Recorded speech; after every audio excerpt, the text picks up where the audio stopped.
Assalamualaikum warahmatullahi wabarakatuh.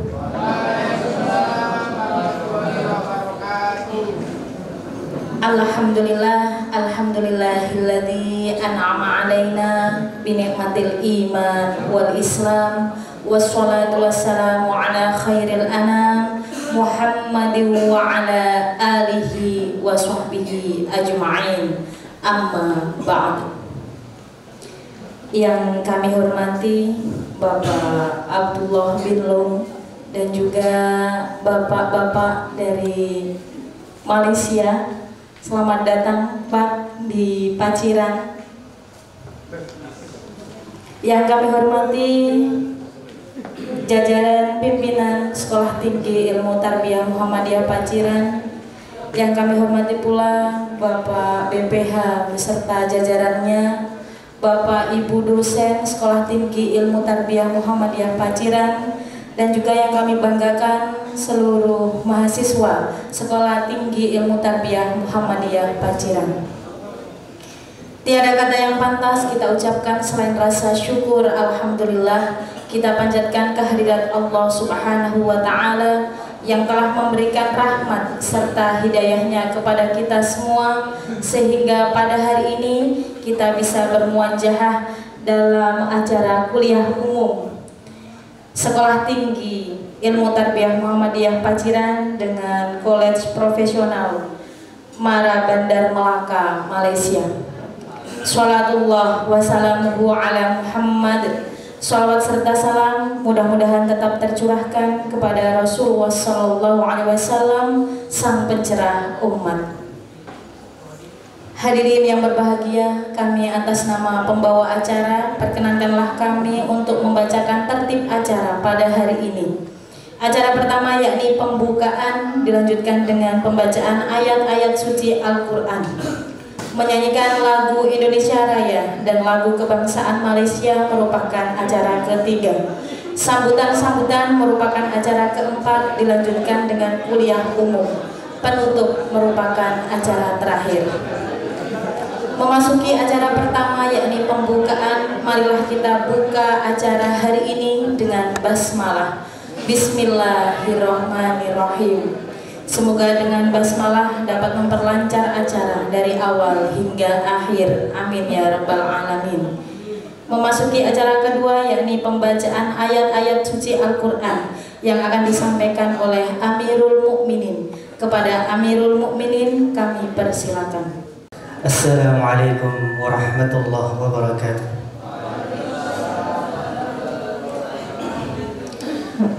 A'udzu billahi minasyaitonir rajim. Bismillahirrahmanirrahim.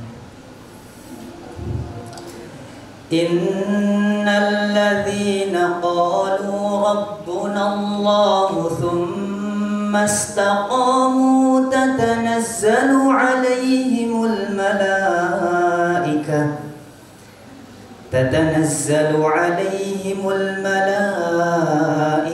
alla takhafu wa la tahzanu wa abshiru bil jannati allati kuntum tu'adun.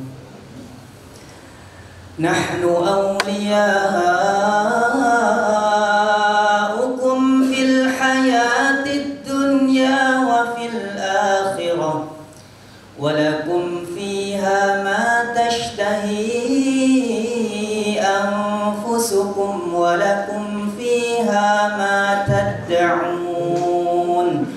nuzulan min ghafurir rahim. Wa man ahsanu qawlan mimman da'a ila Allah wa 'amila salihan wa qala innani minal muslimin. Wala tastawil hasanatu wala sayyi'atu dfa' billati hiya ahsan فإذا الذي بينك وبينه عداوة كأنه ولي حميم وما يلقاها إلا الذين صبروا وما يلقاها إلا ذو حظ عظيم. بسم الله الرحمن الرحيم. وسيق الذين اتقوا ربهم إلى الجنة زمرا حتى إذا جاءوها وفتحت أبوابها وقال لهم خزنتها سلام عليكم طبتم فادخلوها خالدين وقالوا الحمد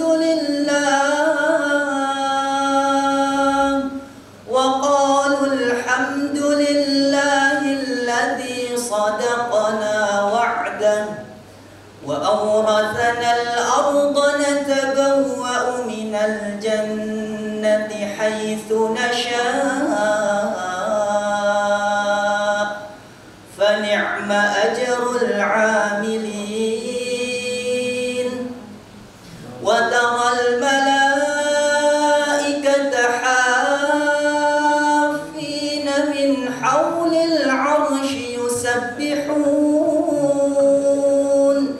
يسبحون بحمد ربهم وقضي بينهم بالحق وقيل الحمد لله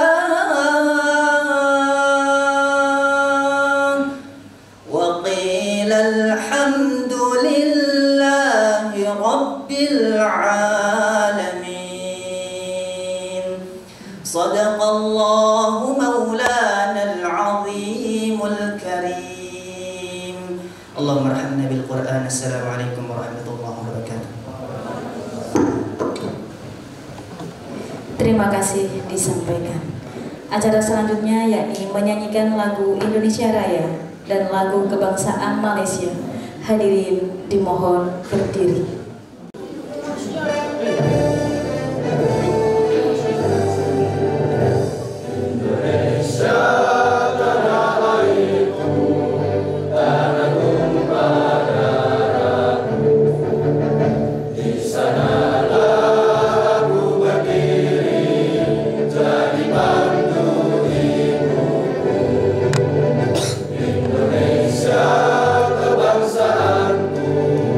Bangsa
Hadirin dipersilahkan duduk kembali.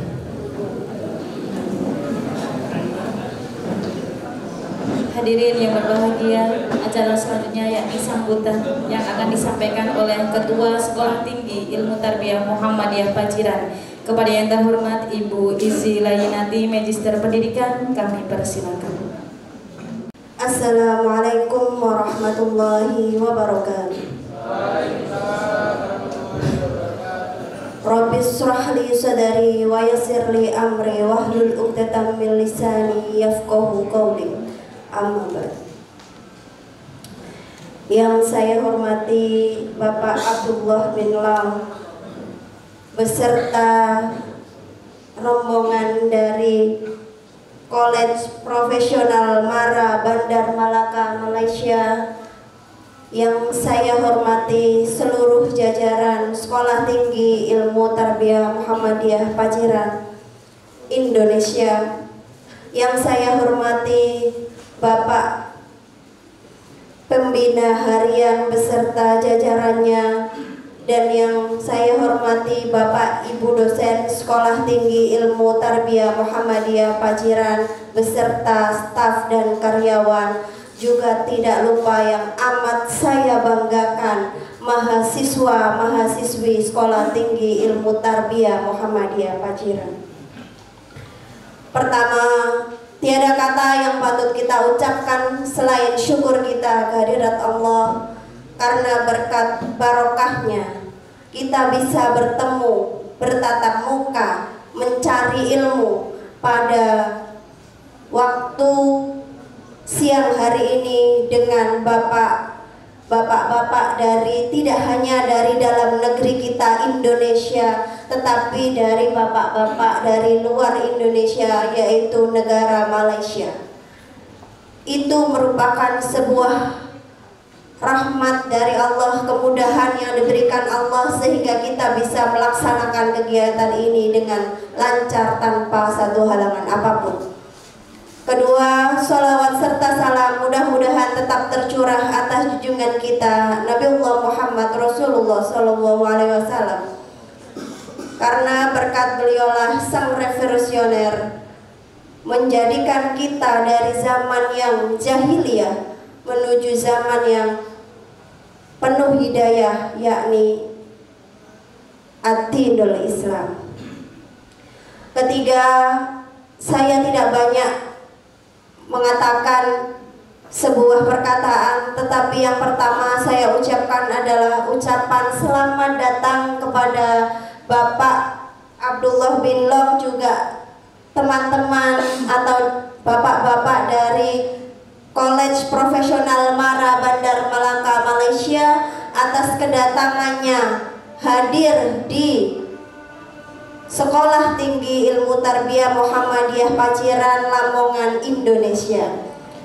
Sebuah kebanggaan yang tak bisa kami ungkapkan dengan kata-kata ketika bapak-bapak berkenan hadir di sekolah tinggi kami untuk memberikan apa yang menjadi sumber pengetahuan yang tidak kami ketahui ketika kami berada di bangku kuliah di Paciran, Indonesia.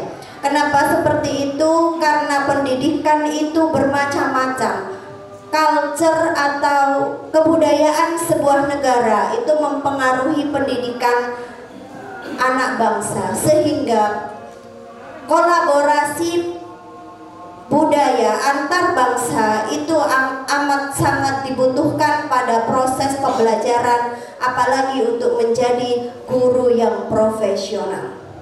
Tidak menutup kemungkinan ketika nanti saudara lulus akan menjadi guru di Malaysia, begitu Bapak Ade? Karena Indonesia dan Malaysia itu punya kerjasama yang bagus dalam bidang pendidikan. Yang kedua, kenapa acara ini kami buat atau kami adakan? Sebagai kolaborasi untuk kerjasama selanjutnya, yang pertama. Yang kedua, memberikan pengalaman kepada mahasiswa Sekolah Tinggi Ilmu Tarbiyah Muhammadiyah Paciran bahwa pendidikan saudara itu tidak hanya lingkup nasional, tapi nanti akan bisa menjadi lingkup internasional. Karena kita Indonesia, kita punya bahasa Indonesia. Selain bahasa Indonesia, kita punya bahasa daerah, diantaranya adalah bahasa Jawa. Karena kami di Jawa Timur, maka bahasa yang kami gunakan sehari-hari adalah bahasa Jawa. Seperti itu Bapak. Dan mohon kepada Bapak untuk memberikan pertukaran budaya dalam bidang pendidikan antara kampus di negara Indonesia dan kampus di Malaysia, sehingga nanti kita bisa kolaborasi, lebih banyak ilmu yang akan kita dapatkan. Terima kasih, itu saja yang bisa saya sampaikan. Semoga dengan acara yang terselenggara hari ini bisa memberikan manfaat kepada kami, khususnya di Sekolah Tinggi Ilmu Tarbiyah Muhammadiyah Paciran, dan kepada seluruh masyarakat dan juga dari Malaysia. Terima kasih, saya akhiri. Wassalamualaikum warahmatullahi wabarakatuh. Terima kasih kami sampaikan. Hadirin yang berbahagia, acara selanjutnya yakni kuliah umum yang akan langsung disampaikan oleh Bapak Abdullah bin Long dari College Profesional Maraban dan Melaka. Kepada Bapak Abdullah bin Long kami persilakan. A'udzubillahi minasyaitonir rajim. Bismillahirrahmanirrahim. Assalamualaikum warahmatullahi taala wabarakatuh.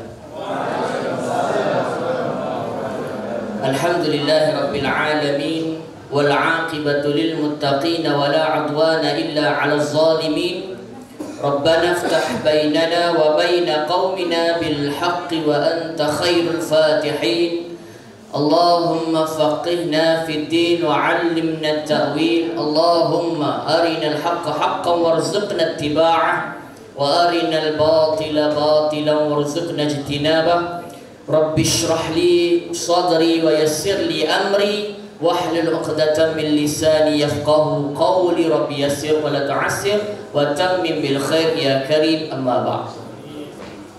Alhamdulillah, terutama yang saya muliakan, yang terhormat Bapak Ibu Idzlayinnati, Ketua Sekolah Tinggi Ilmu Tarbiyah Muhammadiyah Paciran Lamongan,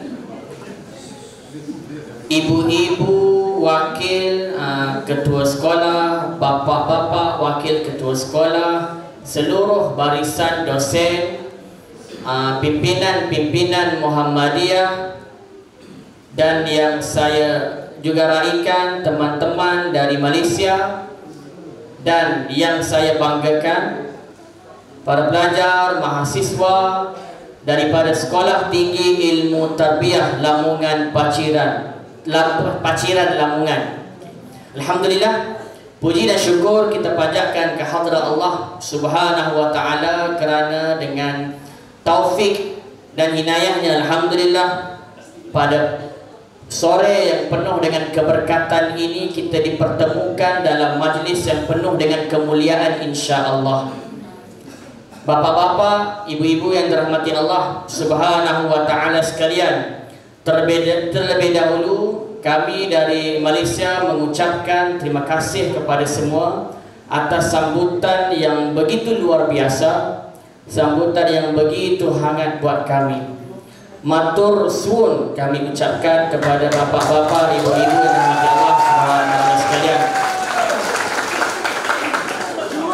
Untuk makluman, kami sudah sampai di Malaysia, di Indonesia ini tanggal 22 September, hari Jumaat yang lalu. Kami bermula di Surabaya, di SMP Muhammadiyah 2 Surabaya.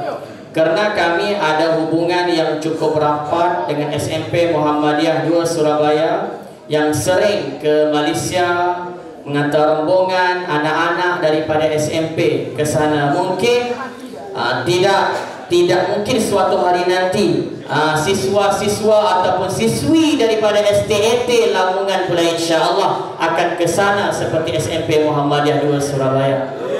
Insya-Allah. Hari Jumaat kan. Untuk maklumat kami ini yang datang pada hari ini juga adalah rombongan pimpinan-pimpinan daripada Madrasah Tahfiz Al-Quran Ibnu Talib dari Malaysia. Yang ada bersama saya pada hari ini adalah Tuan Haji Muhammad Ali bin Abu Bakar, merupakan pengasas ataupun penaung kepada Madrasah Tahfiz Al-Quran Ibnu Talib dari Malaysia. Juga ada bersama dengan saya Ustaz Ahmad Rabbani bin Ismail, pengerusi Madrasah Tahfiz. Yang lain adalah ahli jawatankuasa Ustaz Khairan Anwar. Juga bersama dengan saya Encik Muzaffar, merupakan timbalan pengerusi Naurah Care Malaysia. So kami datang ke Indonesia ini dengan misi untuk melawat ataupun visit madrasah-madrasah dan pondok pesantren yang ada di Indonesia. Kerana madrasah ini merupakan madrasah yang baru ditubuhkan, baru sekitar 5 tahun ditubuhkan. Maka ini bersama dengan rombongan saya pada hari ini. Dan saya juga merupakan seorang ahli jawatankuasa ataupun komiti kepada madrasah ini. Bapak Ibu yang dirahmati Allah SWT sekalian, so perjalanan kami ini bermula di Surabaya. Hari Sabtunya di pondok Pondok Modern Darussalam Gontor, di Unida Gontor Darussalam. Terus Sabtu malam ke Jogja, cuci-cuci mata di Malioboro, kan. Tadi pagi di Solo, di pondok pesantren IT di kampung IT di Solo. Dan dari Solo tadi sekitar jam 9:30 berangkat ke sini. Alhamdulillah sampai tadi di resort tadi kurang lebih 30 minit yang lalu. Alhamdulillah. Baiklah. So insya-Allah hari ini apa yang saya mewakili daripada Kolej Profesional Mara Bandar Melaka.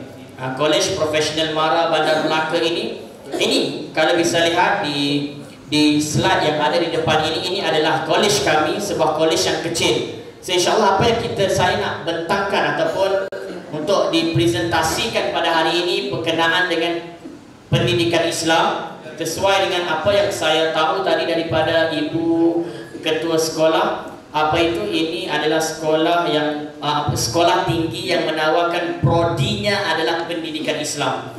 Cuma fokus apa yang saya nak share pada hari ini adalah berkenaan dengan pendidikan Islam. Materinya ataupun subjeknya itu adalah qawaid dan usul fiqh bagi pelajar, bagi siswa program diploma industri halal dan diploma kewangan Islam ataupun diploma in Islamic industry, diploma in halal industry and diploma in Islamic finance.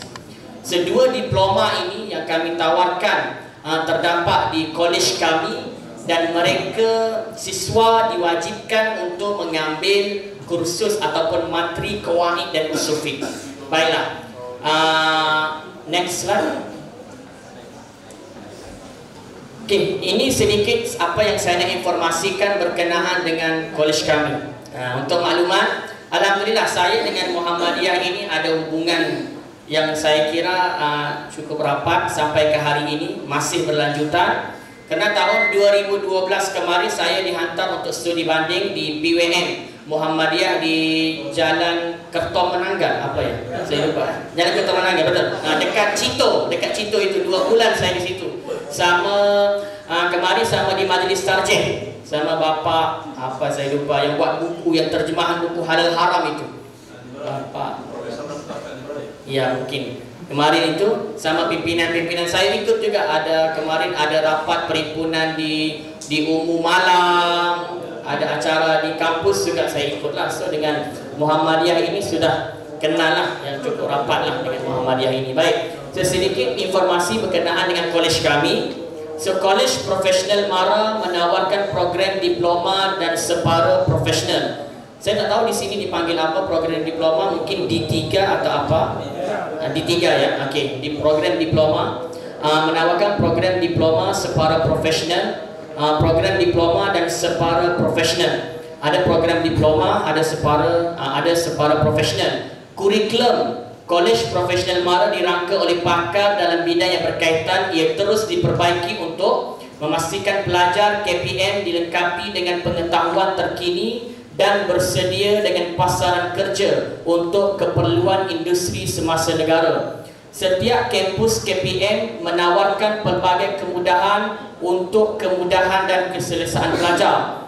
Kemudahan tersebut merangkumi dewan kuliah, bilik kuliah, perpustakaan, makmal komputer, dilengkapi dengan kemudahan internet. Makmal komputer itu laboratory laboratory. Dilengkapi dengan kemudahan internet, makmal bahasa, asrama, kemudahan sukan dan riadah, surau dan kafeteria. Ini adalah kolej kami. Kolej kami itu betul-betul terletak di tengah kota. Di tengah kota Melaka. Siapa yang pernah ke Melaka? Ada yang pernah sampai ke Melaka? Seru. Melaka ini seperti Jogja. Dia adalah kota budaya. Dia adalah kota budaya, historical city, juga diiktiraf oleh UNESCO lah. Kan? So dia adalah kota budaya. Wajar. Melaka mempunyai hubungan yang cukup rapat juga dengan Indonesia. Kemarin sekolah kami mendapat kunjungan daripada sekolah tinggi politik daripada Riau. Sekolah tinggi politik Raja Haji daripada Riau membuat kajian ataupun membuat studi berkenaan dengan Raja Haji. Kita tahu Raja Haji ini daripada Riau merantau ke Nusantara sampai ke Malaysia sendiri, dan dia antara keturunan daripada Riau yang mempertahankan perjuangan di Nusantara. Melaka itu sendiri daripada Malaysia itu juga ada sejarah yang cukup rapat dengan Indonesia ini. Mereka datang ke Malaysia sekitar kemarin 78 orang rombongan datang singgah ke kolej kami, ke tempat kami, dan dibawa untuk melawat ataupun untuk visit makam Raja Haji Fisabilillah. Makam Raja Haji asalnya terletak di Melaka, tetapi setelah itu jasadnya dipindahkan kembali ke Indonesia. So mereka datang untuk membuat kajian. Raja Haji, kalau kita tahu Raja Haji ini keturunannya cukup panjang ceritanya, bagaimana kemerdekaan negeri Melaka dulu, perjuangan Melaka dan sebagainya. Sebab kita ini adalah asalnya adalah satu rumpun, satu Nusantara, bagaimana bermula daripada kerajaan Melaka pada waktu tersebut, kan, Indonesia, Kepulauan Riau dan sebagainya, sampai ke selatan Thailand. Kita semua adalah satu rumpun, termasuk Temasek pada waktu tersebut. Temasek pada waktu tersebut ataupun pada hari ini dikenali dengan nama Singapura. Baik, so ini adalah kolej kami. Kampus kami ini betul-betul terletak di tengah kota. Tengah kota, jadi lahan kami ini enggak besar. Kami meninggi. Lantai kami meninggi setinggi 4 lantai. Ada 4 lantai. Okay, next. So baik, Kolej Profesional MARA ini dikenali sebagai institusi pendidikan MARA ataupun short formnya adalah IPMA. So kami adalah sebuah lembaga pendidikan di bawah Majlis Amanah Rakyat ataupun MARA. MARA ini di bawah kementerian ataupun di bawah dinas bahagian Kementerian Kemajuan Desa dan Wilayah. Okey, saya terangkan ini perbedaannya. Kami adalah sebuah lembaga pendidikan, tetapi kami bernaung di bawah Kementerian Kemajuan Desa dan Wilayah, bukan di bawah Kementerian Pendidikan. Bukan di bawah Kementerian Pendidikan kami di bawah Kementerian Kemajuan Desa dan Wilayah. Sekarang Menteri Kemajuan Desa dan Wilayah adalah Datuk Seri Dr. Ahmad Zahid bin Hamidi. Beliau juga merupakan Wakil Perdana Menteri ataupun Timbalan Perdana Menteri Malaysia. So beliau adalah menteri yang menguruskan MARA ini, yang menjaga kami. So di bawah IKMA, saya panggil dengan nama IKMA ini, kita ada yang milik penuh MARA, ada subsidiary MARA. Kalau milik penuh MARA ini di bawah pemerintah kerajaan Malaysia. So di bawah pemerintah kerajaan Malaysia kami ada Kolej Profesional MARA, Kolej Profesional MARA. Kita ada Kolej MARA, IKN, Institut Kemahiran MARA, ini teknikal ataupun kemahiran. Kita ada MJII, Malaysia German Institute. kita ada Maktab Rendah Sains Mara MRSM, kita ada Kolej Kemahiran Tinggi Mara, kita ada Giat Mara. Yang ini pula adalah di bawah subsidiary Mara. Di bawah subsidiary Mara ini bukan fully di bawah pemerintah. Maknanya kalau di sini mereka belajar enggak ada yuran ataupun apa yuran itu? Fees, tidak ada education fees. Ini semua belajar gratis. Juga dapat allowance daripada kerajaan Malaysia. Sebulan dapat RM300 daripada kerajaan Malaysia, kemudahan hostel percuma. Pelajar-pelajar di sini. Kalau di sini tidak, ini loan ataupun pinjaman daripada kerajaan. Yang ini fully di bawah pemerintah. Nanti saya ceritakan. Okay, next. Baik. So di Malaysia ini bilangan ataupun jumlah total kolej profesional Mara yang ada di Malaysia cuma 7 buah sahaja. 7 buah sahaja, di mana kami ada, kalau di Melaka kita ada 2 buah. Di Malaysia ini kita ada 14 provinsi ataupun 14 negeri. Uniknya dalam 7 buah kolej profesional yang ada di Malaysia, 2-nya terletak di negeri Melaka. So di Melaka kami sendiri Kolej Profesional Mara Bandar Melaka, sebuah lagi adalah Kolej Profesional Mara Air Molek. Kalau kami di tengah kota, Air Molek ini di kawasan desa, di kawasan kampung. Kolej yang lain adalah Kolej Profesional Mara Seri Iskandar, ini di selatan Malaysia ataupun di Johor sepadan dengan Singapura. Kita ada Kolej Profesional Mara Beranang. Kolej Profesional Mara Beranang ini di Selangor. Kita ada Kolej Profesional Mara Indra Mahkota. Indra Mahkota ini di Perak. Dan kita ada KPM Bandar Penawar. Nah ini Johor, ini Perak, Seri Iskandar Perak. Sorry, Indra Mahkota ini Pahang.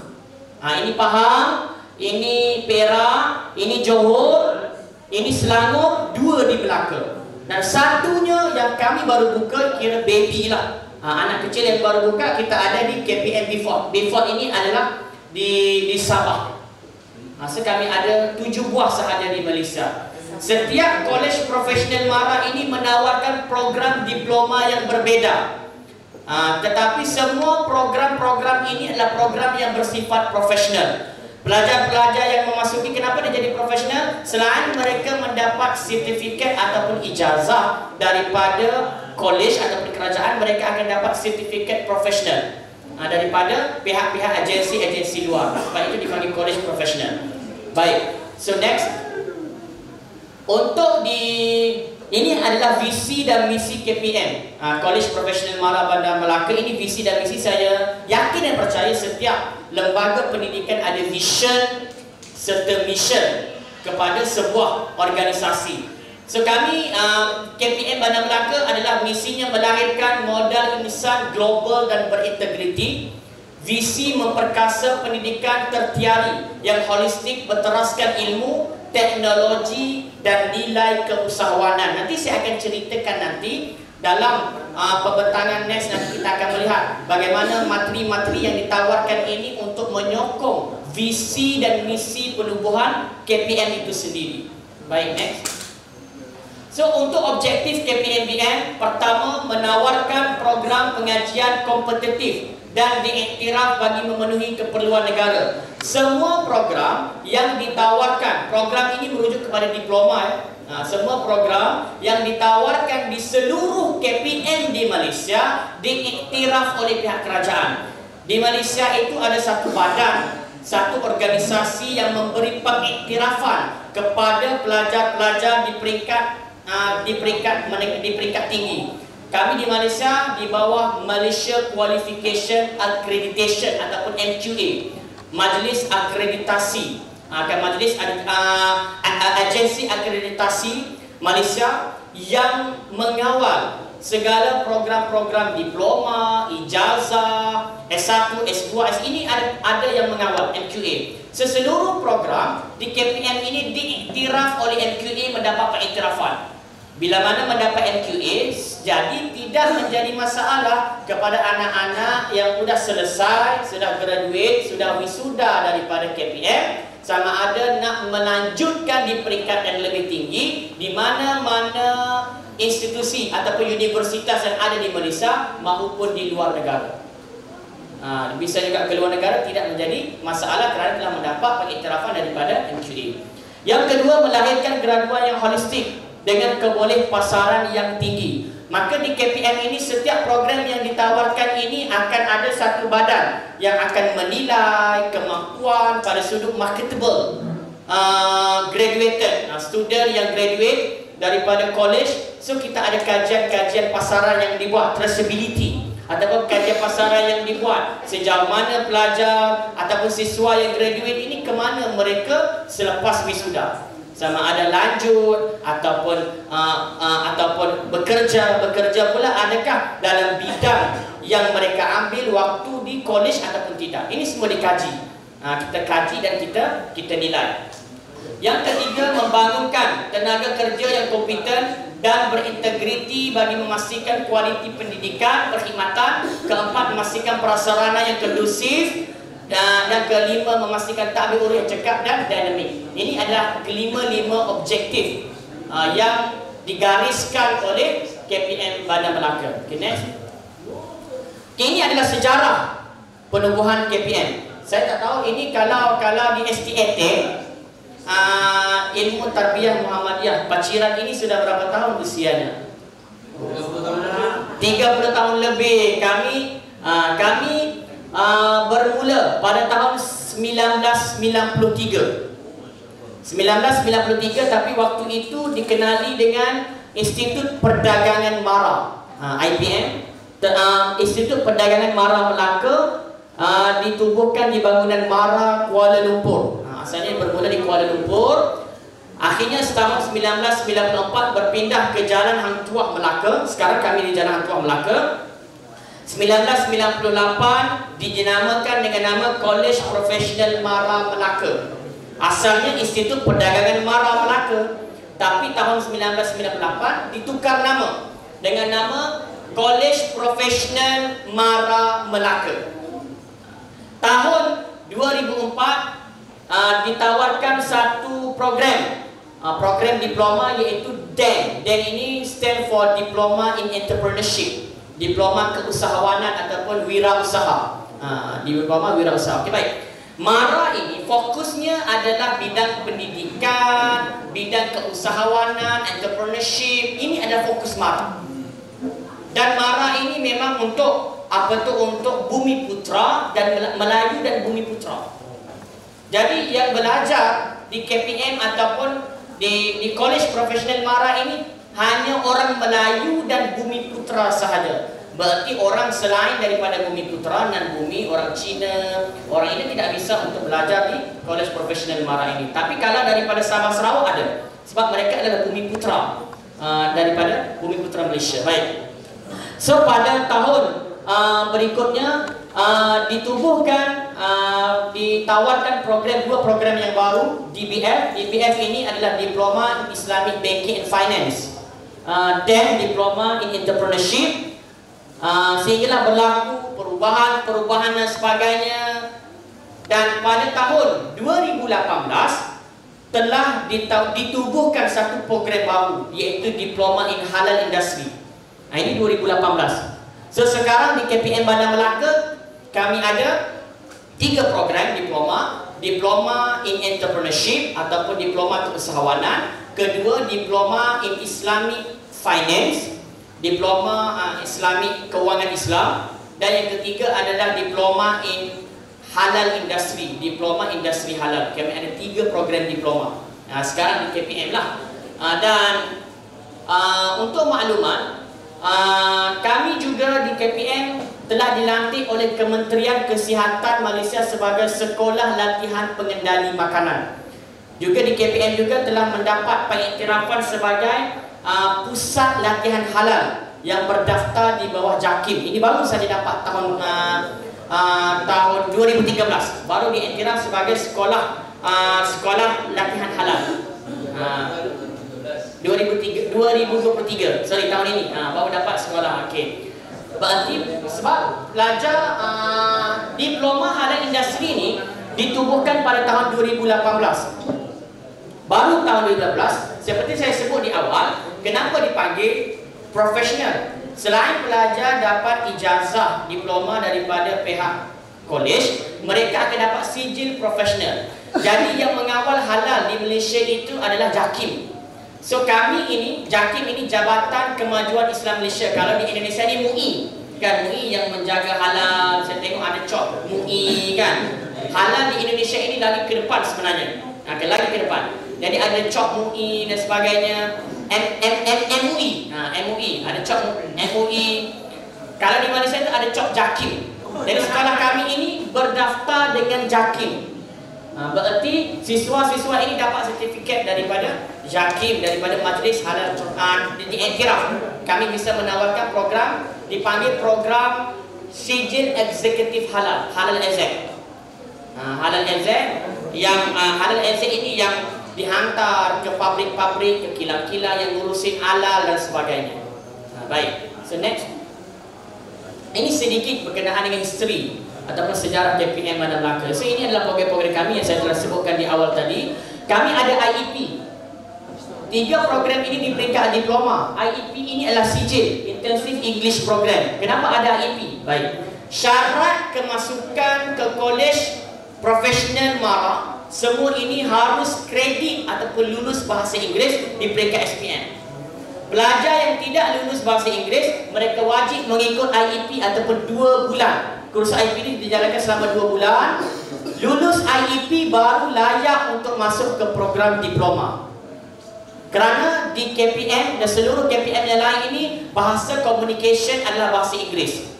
Pengajian dijalankan dalam bahasa Inggeris. Jadi pelajar memang syarat kemasukan dia, kalau di peringkat SMA yang terakhir sijil pelajaran Malaysia itu wajib kredit dan lulus bahasa Inggeris, baru layak untuk menyambung ke KPM ataupun di mana-mana KPM yang lain. Sebab itu kami tawarkan ada program IEP, Intensive English Program. Okay, next.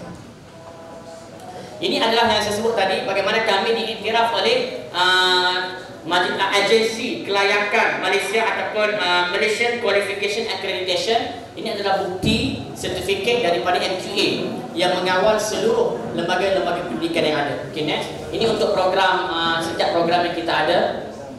Okay, next. Next. Okay, baik. Macam saya sebut tadi, saya pada hari ini insyaAllah saya akan berdiskusi ataupun menerangkan berkenaan dengan bagaimana pendidikan Islam ataupun fokusnya untuk qawaid dan usul fiqh untuk belajar program diploma halal industri dan diploma in Islamic finance. Tadi saya sudah singkap, saya sudah terangkan berkenaan dengan KPM itu sendiri apa. So, sekarang saya akan terangkan pula tentang program diploma yang ditawarkan, yang mana wajib mengambil pendidikan Islam, materi qawaid fiqh dan usul fiqh. Untuk kita lihat bagaimana perkaitan itu berlaku. Baik. So next. So ini adalah program educational objektif PEO. Setiap program yang ditawarkan itu harus wajib memiliki PEO ataupun program educational objektif PEO. Okey, PEO ini adalah apa tu matlamat program ini ditawarkan. Kita ada PEO, kita ada PLO. Apa beza PEO dengan PLO? Kalau PEO program educational objective. Kalau PLO program learning objective. Saya tahu istilah di Indonesia ni apa. Cuma kalau PEO adalah objektif kepada program diploma itu ditawarkan, hasilnya nanti pelajar yang graduate ataupun wisuda, apa yang mereka akan jadi, what's going to be then, apa yang mereka akan jadi, itu maksudnya adalah PEO. Maksudnya kalau sudah mereka wisuda, keluar wisuda nanti, apa yang kita nak mereka hasilkan nanti, apa yang terhasil daripada mereka, dan itu maksudnya PEO. Iya, secara luaran itu. Kalau PLO, program learning objective. Program learning objective ini merujuk kepada subjek ataupun materi yang ditawarkan. PEO kita ada 4, PLO kita ada 11. berjaya ataupun tidak, subjek ataupun materi ditawarkan merujuk kepada PLO, Program Learning Outcome.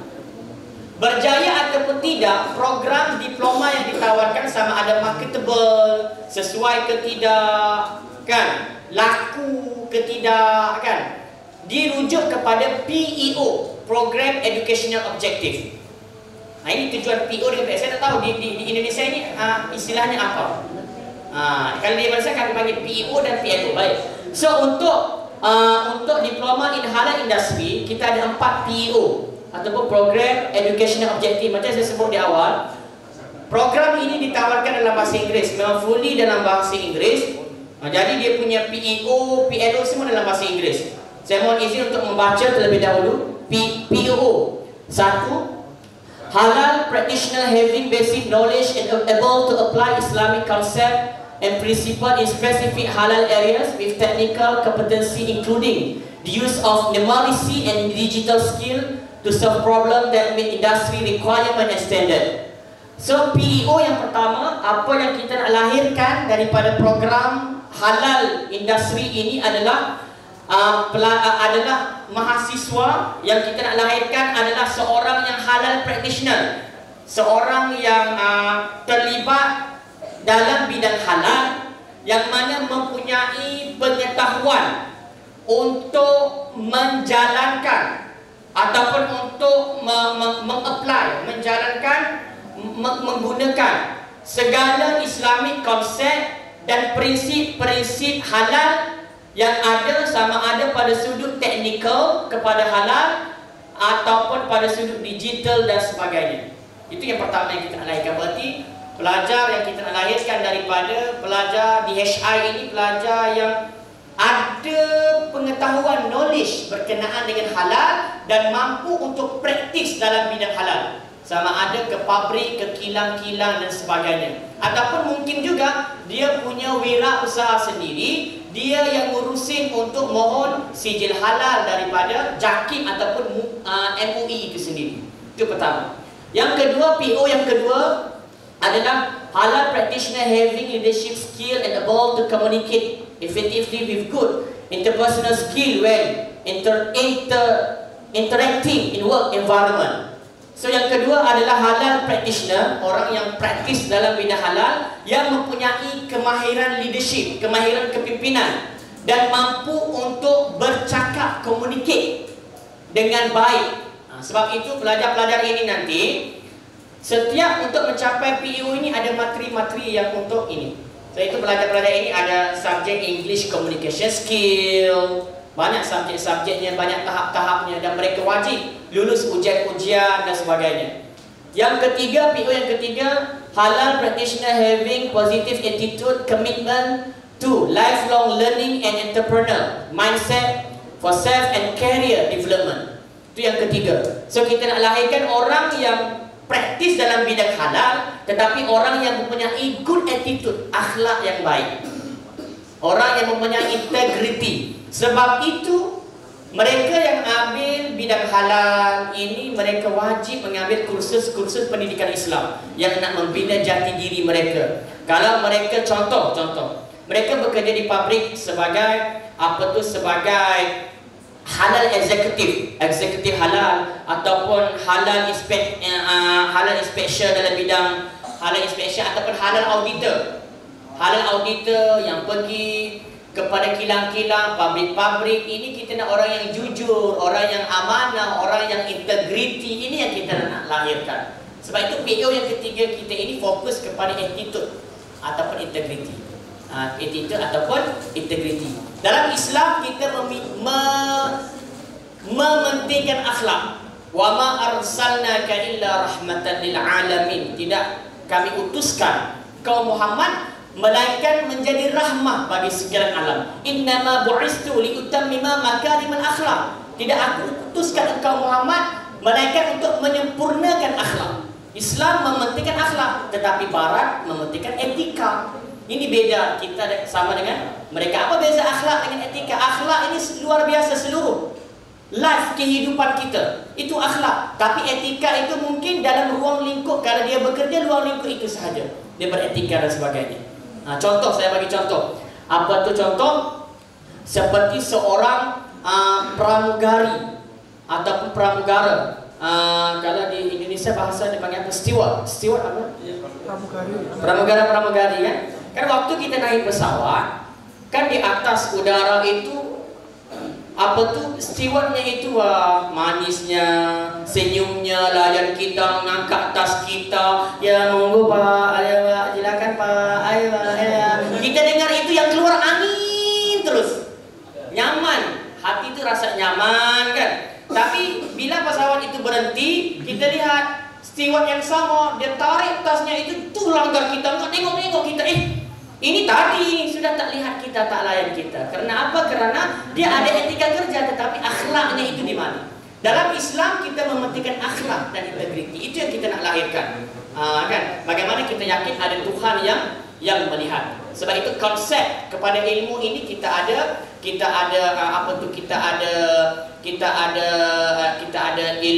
kita ada iman, Islam dan ihsan. Bagaimana hadis Rasulullah ketika mana hadis Jibril datang bertemu dengan Rasulullah sallallahu alaihi wasallam, bertanya kepada Nabi, akhbirni 'anil iman, akhbirni 'anil Islam, akhbirni 'anil ihsan. Ini menjadi tunggak kepada cabang-cabang ilmu dalam Islam itu sendiri.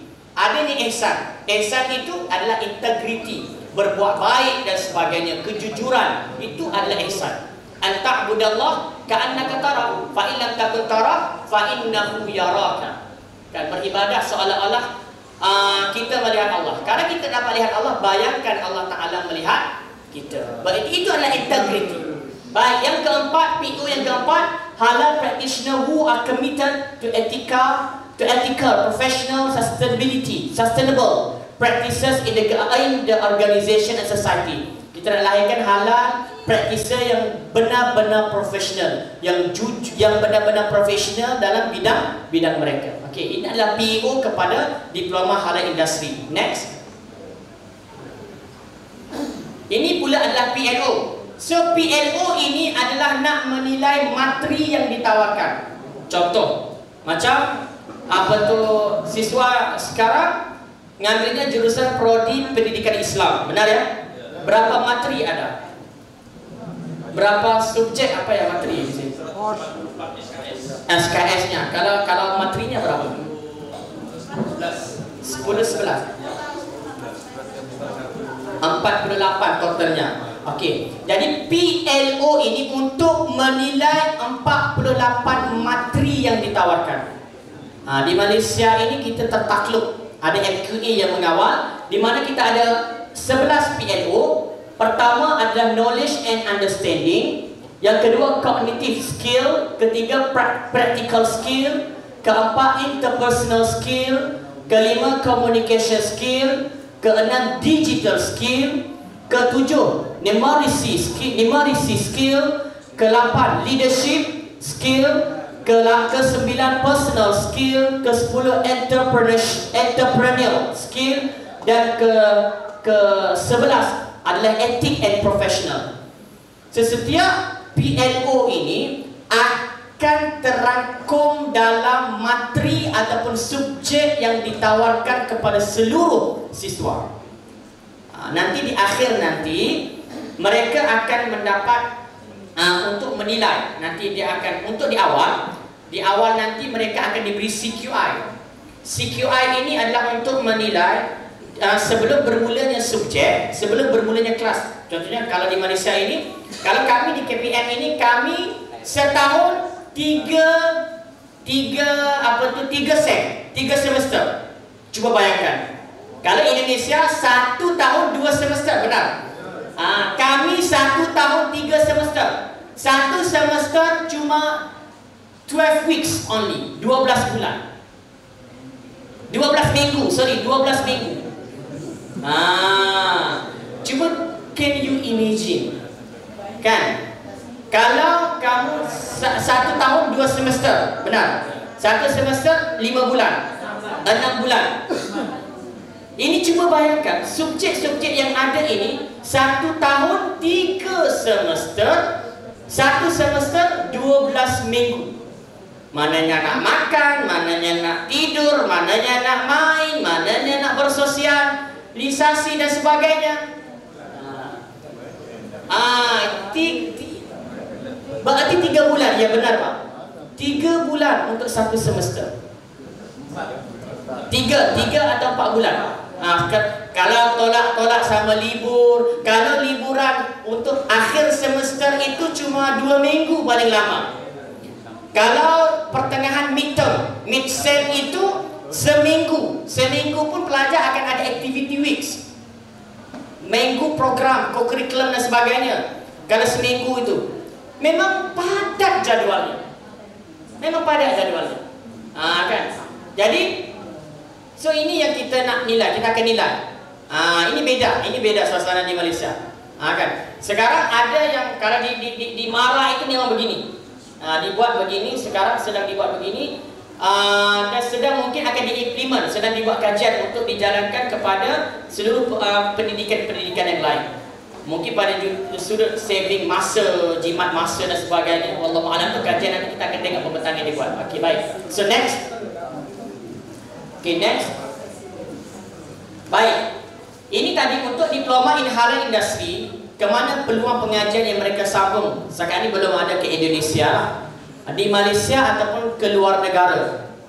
So di Malaysia kalau diploma in halal industry ini mereka akan sambung di USIM, University Science Islam Malaysia, dalam bidang ini yang data-data yang kita ada selama 5 tahun program ini ditawarkan. So kita ada di USIM mereka sambung dalam bidang Bachelor of Science, Food and Technology. Di USIM juga mereka sambung dalam bidang ijazah syariah industri halal. Di UniKL dalam bidang Bachelor of Chemical Engineering Technology, UniKL Bachelor of Food Design and Product Development, UPM Bachelor of Food Technology. Kan ini dalam Malaysia. Maksud dalam Malaysia.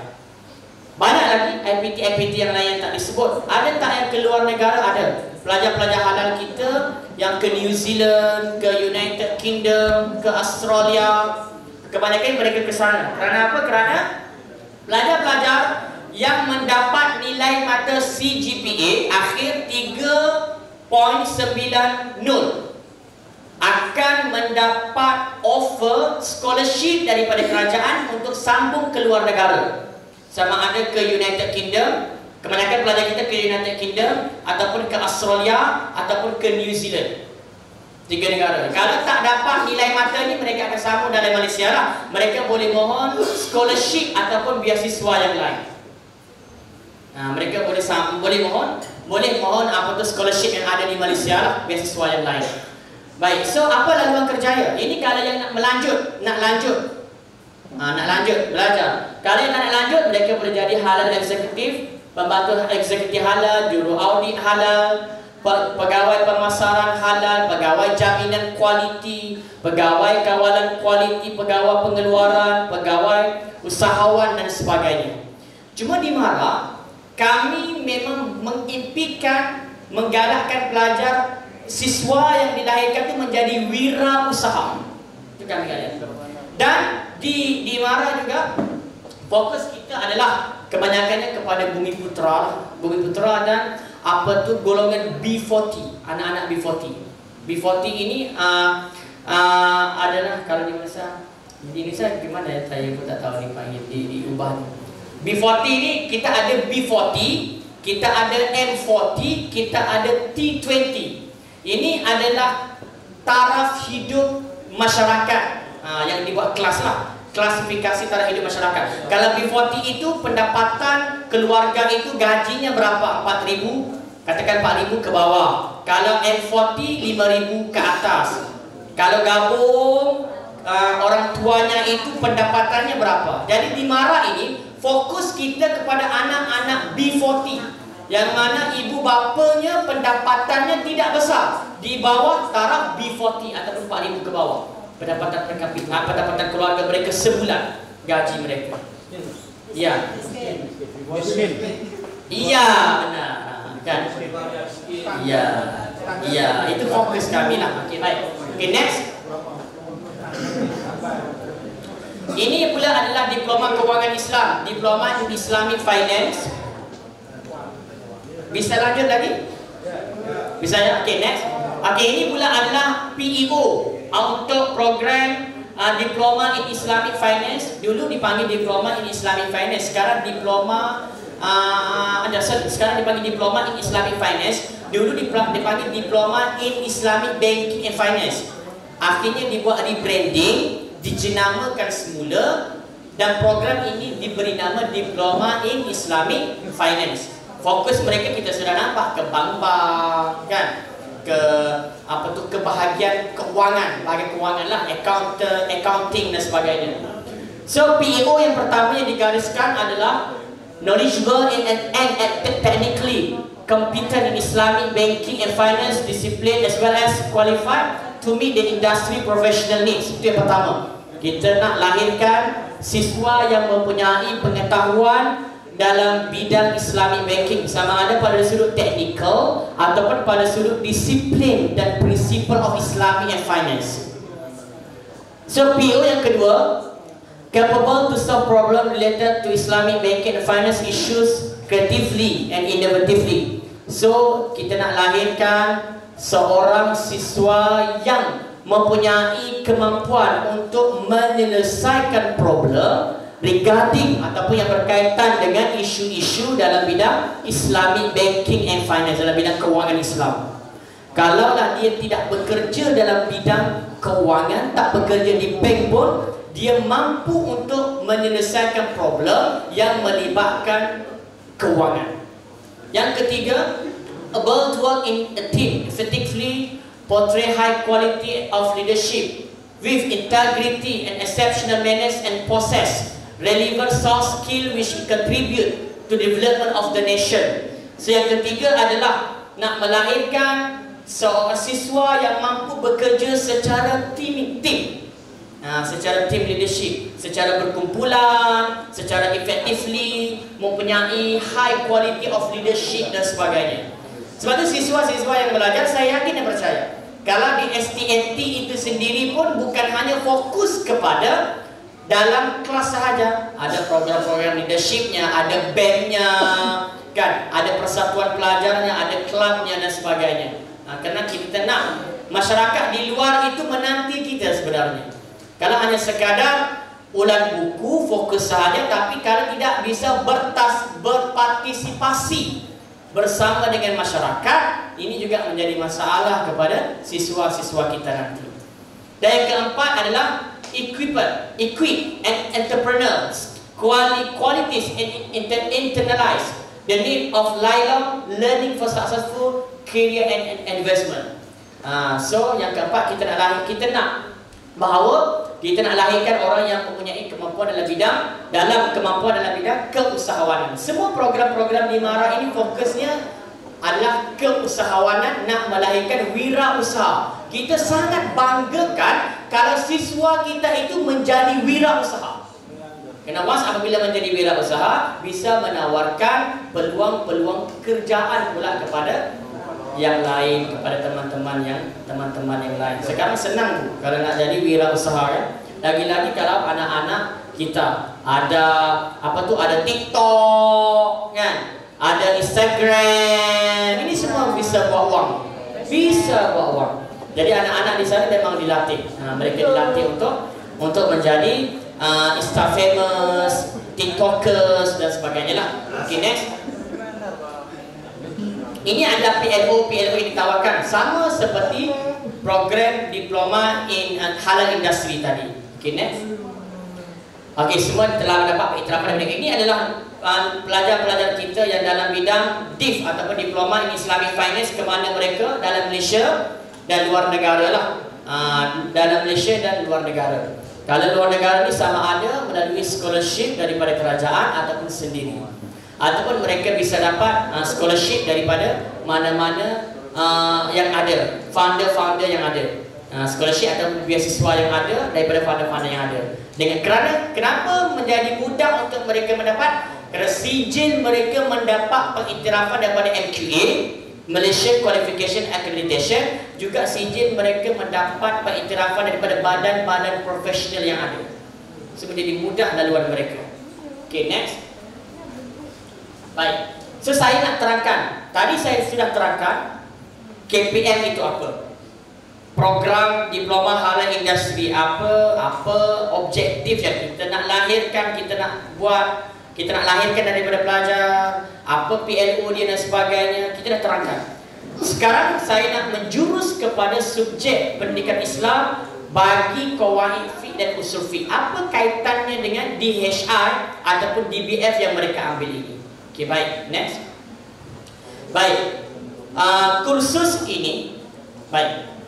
Di KPM ini, semua program itu, semua materi ataupun subjek yang ditawarkan wajib diajar dalam bahasa Inggeris kecuali subjek yang berorientasikan pendidikan Islam hanya diajar dalam bahasa Melayu. Kan? Waktu kemarin, waktu dibuat subjek ini memang dibuat dalam bahasa Inggris, modulnya juga dalam bahasa Inggris, tapi apabila pihak MQA datang menjadi masalah. Sebab apa? Sebab kadang-kadang ada subjek-subjek agama ini kalau ditranslate dalam bahasa Inggris membawa makna yang lain kalau belajar dalam bahasa Inggris. Jadi pening mereka, jadi pusing. Kita mau elaborate lain, mau terangkan lain, mereka faham lain. Maka ditukar. Asalnya daripada bahasa Inggris yang ditawarkan dahulu, maka ditukar. Semua subjek-subjek pendidikan Islam ini diajar dalam bahasa Melayu. Baik, next. Okey, sorry. Sebelum tu, kursus ini bertujuan untuk menjelaskan tentang kaedah umum dan menyeluruh yang digunakan dalam hukum-hukum furu' al-fiqhiyah yang berkaitan dengan industri halal dan kewangan Islam. Jadi, kita ada qawaid fiqhiyah, kita ada usul fiqh. Qawaid fiqh dan usul fiqh ini satu ilmu yang membincangkan tentang kaedah yang digunakan oleh para ulama dalam mengeluarkan hukum. Kalau qawaid fiqh ini merujuk kepada prinsip ataupun kaedah-kaedah fiqh yang ada dalam dalam mazhab Syafi'i, kita ada 5 kaedah fiqh yang masyhur yang menjadi pengasas ataupun pelopor dalam ilmu qawaid fiqh, ilmu usul fiqh adalah Imam Syafi'i lah. Imam Syafi'i Muhammad bin Idris Asy-Syafi'i menjadi pelopor. Jadi kaedah fiqh ni kan, dia menjadi asas. Dia menjadi yang digunakan dalam mengeluarkan hukum. Ilmu qawaid fiqh dan ilmu usul fiqh. Kalau qawaid fiqh, contoh dalam mazhab Syafi'i kita ada 5 kaedah fiqh yang masyhur. Pertama, kita ada al-umur bi maqasidiha. Setiap perbuatan dinilai berdasarkan kepada niat. Kedua, kita ada al-yaqin la yuzalu bisyak. Keyakinan tidak dapat dihilangkan dengan keraguan.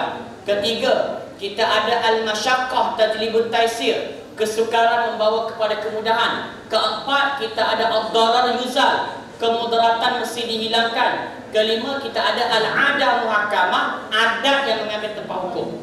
Untuk subjek materi qawaid fiqh ini, mereka belajar semua itu.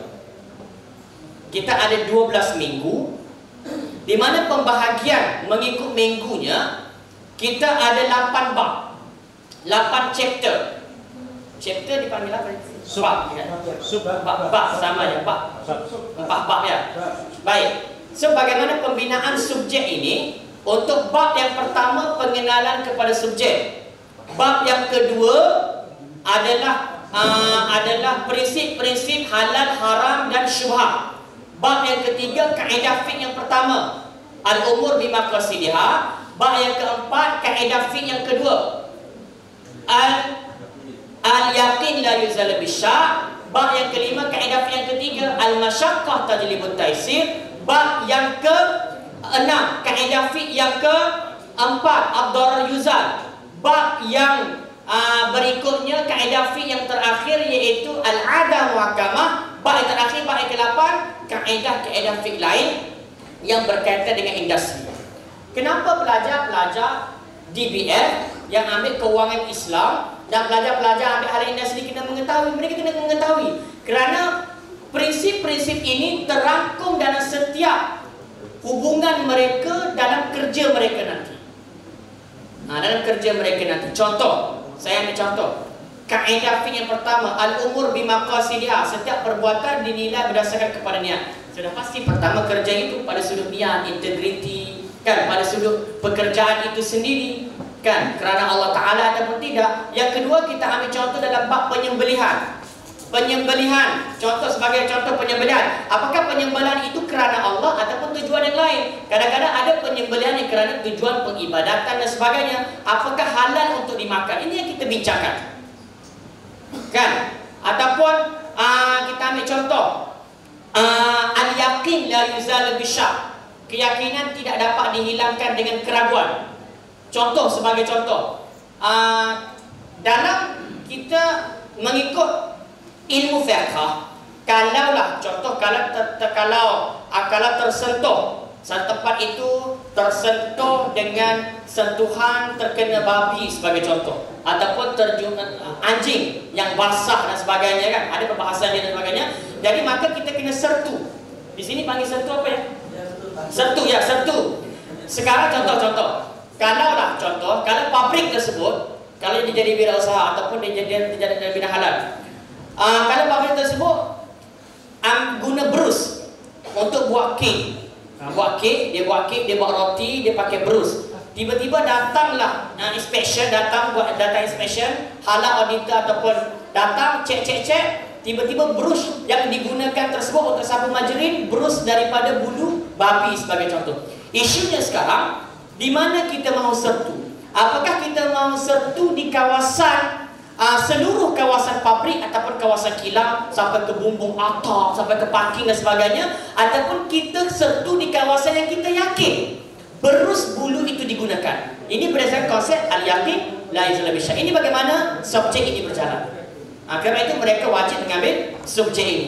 Sama juga contoh dalam bidang dalam bidang Islamic finance sendiri, kan, kalau ikut dalam mazhab Syafi'i ini kita ada rukun kepada arkanul bai', jual beli, kan, barang kena wujud, penjual, pembeli dan sebagainya. Tapi hari ini kita terkena dengan jualan atas salian, ada Shopee, ada Lazada, ada sebagainya. Pada sudut hukumnya gimana? Apakah sah ataupun tidak? Ini yang kita bincangkan.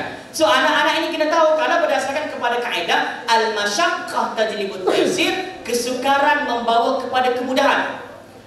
Dalam konteks hukum, sekiranya kita nak melaksanakan suatu ibadah, ada kesusahan ataupun keberatan kepada kita untuk melaksanakan ibadah tersebut, maka ada keringanan ataupun rukhsah untuk kita melaksanakan ibadah tersebut berdasarkan kepada al-kaedah al-masyaqqah tajlibut taysir tadi. Contoh dalam bab jual beli dan sebagainya, kan, susah, maka sekarang adanya bai'us salam, jual beli order tempahan, bai'ut taksid dan sebagainya. Ini yang dibincangkan. Sebab itu mereka wajib mengambil kursus qawaid fiqhiyah ini. Faham ya? Dapat ikut? Okey, next. Okey, ini CLO. CLO kepada, okey, apa itu CLO? Tadi kita ada PEO, kita ada PLO. Kadang PEO merujuk kepada program ataupun ijazah yang ditawarkan. Baik, PLO merujuk kepada materi ataupun subjek. CLO ini pula dia rujuk kepada subjek tersebut, course learning outcome. Maksudnya apa tu subjek tersebut yang ditawarkan. Kita ada PLO tadi. Apa PLO-nya? Ini CLO-nya. CLO ini menyokong kepada PLO tadi. CLO ini wajib menyokong kepada PLO. Sebab itu tadi, kan, CLO 1 kepada subjek subjek qawaid fiqh, menjelaskan konsep dan peranan kaedah fiqh dalam industri. Dia untuk menyokong PLO 1. Balik semula. Ini undur tak Ustaz? Cuba tengok PLO 1 tadi. Undur balik. Undur.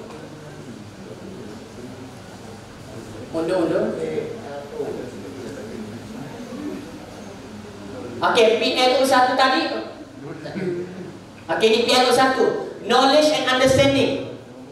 Pengetahuan dan kefahaman. Kita tengok CLO 1 untuk subjek qawaid fiqh tadi, dia kena menyokong kepada PLO 1. Apa PLO 1 tadi? Next tadi, yang slide tadi. CLO 1 kepada kursus qawaid fiqh ini adalah, ingat, knowledgeable and understanding. PLO 1 knowledgeable understanding. So CLO 1 adalah menjelaskan konsep dan peranan kaedah fiqh dalam industri. Dia wajib kena seiring. Kan dia kena menyokong mana-mana PLO, tak kisah mana-mana PLO dia kena ambil. mana-mana PLO. Jadi CLO 1 kepada kawan FIK ini adalah untuk menyokong PLO 1 dalam bidang knowledgeable and understanding, pengetahuan ataupun kefahaman. Kan? Yang kedua, CLO kedua menganalisa kaedah-kaedah FIK yang berkaitan dengan industri. Yang ketiga, mengkaji kaedah-kaedah FIK berkaitan isu dalam industri secara profesional dan beretika. Setiap CLO ini ada assessment, ada penilaian.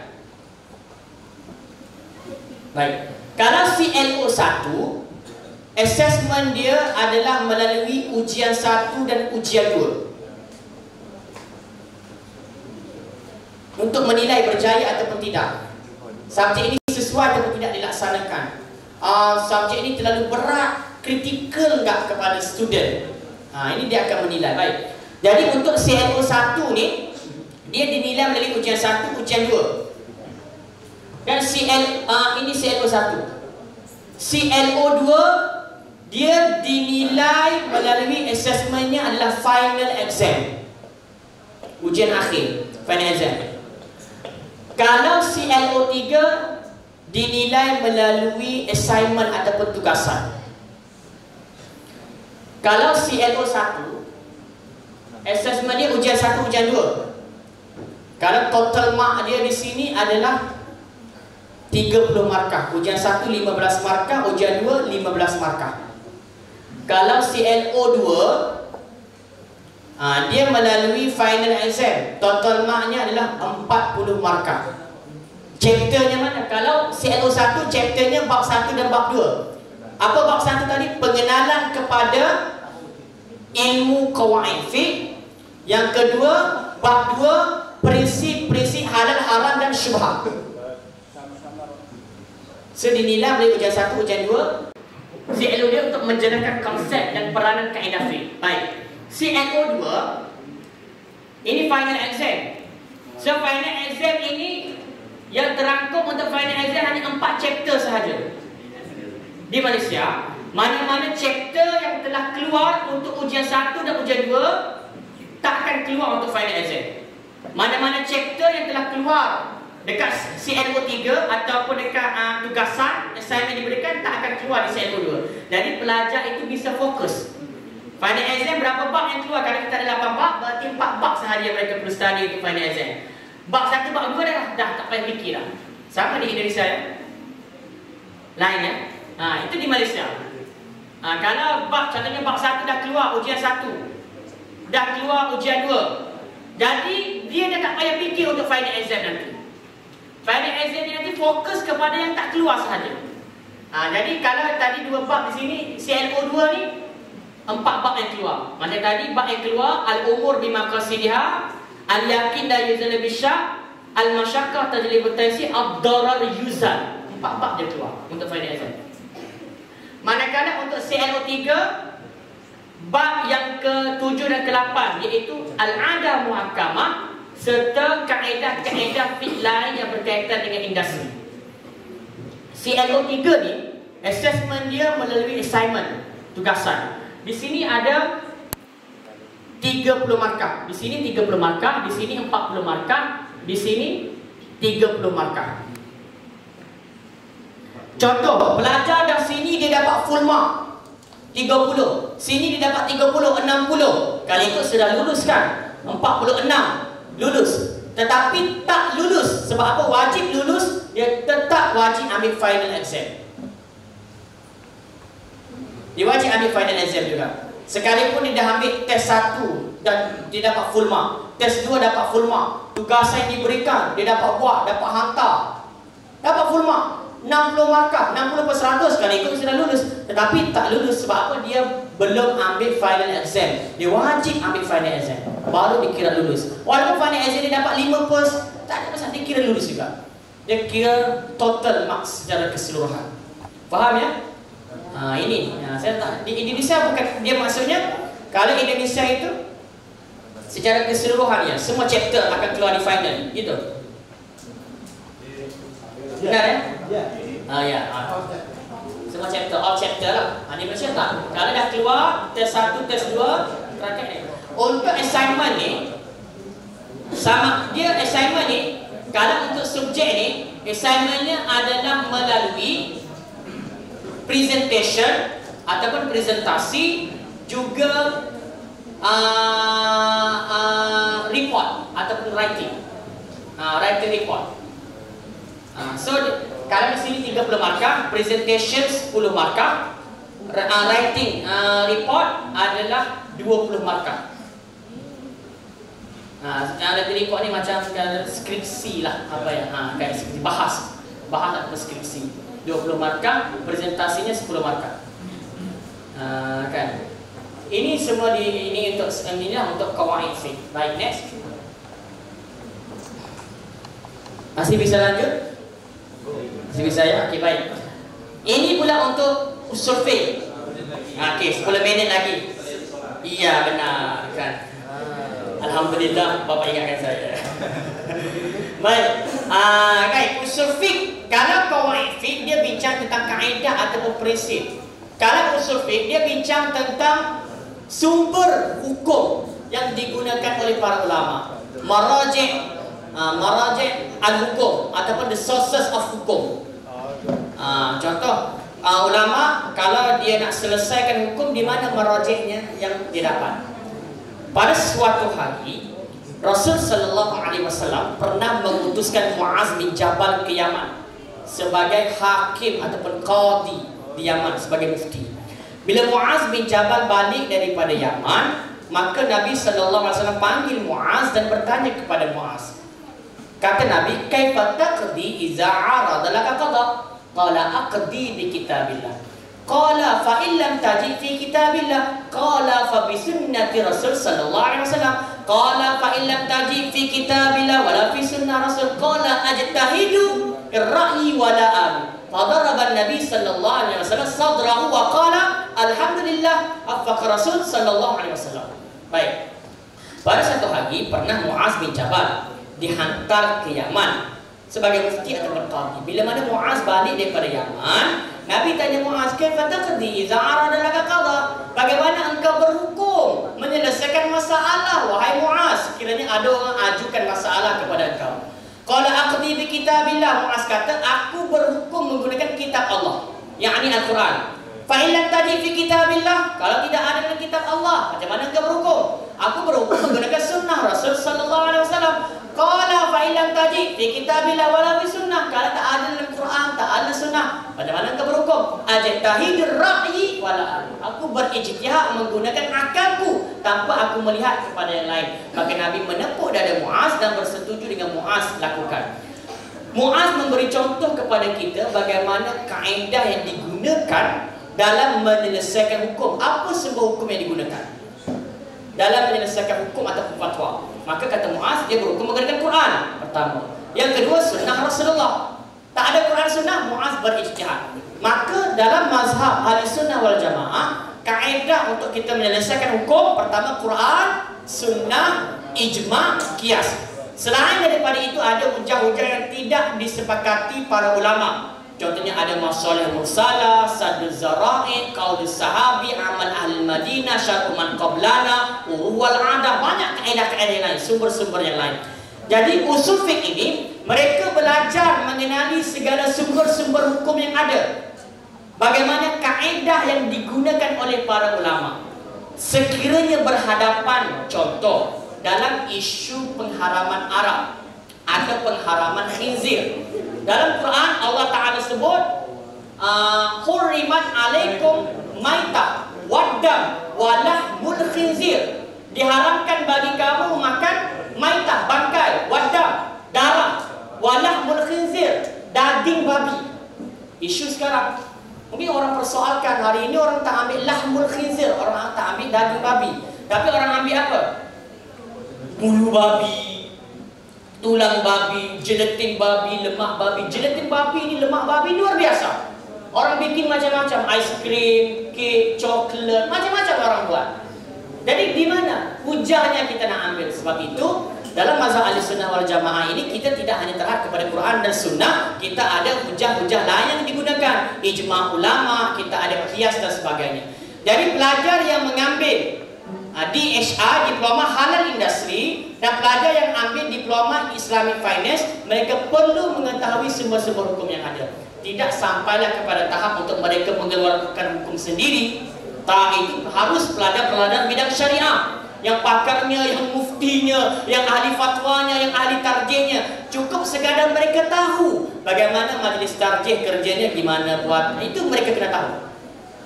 Sebab itu mereka mengambil subjek ataupun usul fiqh ini. Maka mereka belajar bab 1, bab 2 pengenalan bab 1 pengenalan kepada ilmu usul fiqh. Bab 2 bab 2 adalah pembahagian kepada hukum-hukum syarak. Bab ketiga Quran, bab yang keempat sunnah, bab 5 ijma', bab 6 qiyas. Bab yang berikutnya adalah semua-semua hukum yang lain. Mereka kena mengenali masalih mursalah itu apa, sadul zara'i itu apa, qaul sahabi itu apa. Sebab kadang-kadang ia digunakan dalam industri. Ia digunakan dalam industri, sama ada dalam Islamic Finance ataupun dalam halal industri. Sebab itu anak-anak ataupun siswa-siswa yang mengambil DHI, Diploma in Halal Industry, juga Diploma in Islamic Finance, mereka wajib mengambil kursus ataupun materi qawaid fiqh dan usul fiqh. Cuma mereka kena sedar, seperti biasa, contoh yang diberikan oleh Muaz bin Jabal tadi, wajib utama adalah Quran dan Sunnah. Itu yang paling utama. Okey, baik. Next. Ini adalah CLO. Pertama, menjelaskan konsep dan peranan usul fiqh dan industri. Ini di bab pertama, bab kedua lah, pengenalan kepada ilmu usul fiqh, pembahagian hukum syarak. Kan? Di mana pembahagian hukum syarak, ada hukum taklifi, ada hukum wadai, apa beza taklifi, wadai dan sebagainya, ini semua dibincangkan. Kan? Contoh haram. Haram itu sendiri kan dibahagikan kepada dua, ada haram li zati, haram li ghairi.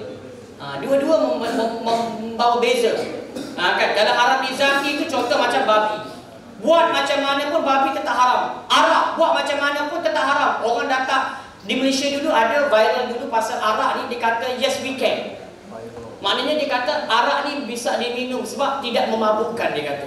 Dia buang yang mabuk, alkohol dan sebagainya, dia letak. Tapi mufti keluarkan fatwa tak boleh, tetap haram. Sifatnya adalah haram lizati, haram kerana zatnya yang haram. Diharamkan dalam Al-Quran, disebutkan dalam Al-Quran. Buat macam mana pun tetap haram. Haram di ghairi ini haram kerana faktor-faktor lain. Dia bisa menjadi halal kembali kalau faktor yang lain itu dihilangkan. Baik, faham jelas ya? Okey, baik. So, CLO2 menganalisa sebuah hukum berkaitan isu-isu dalam industri.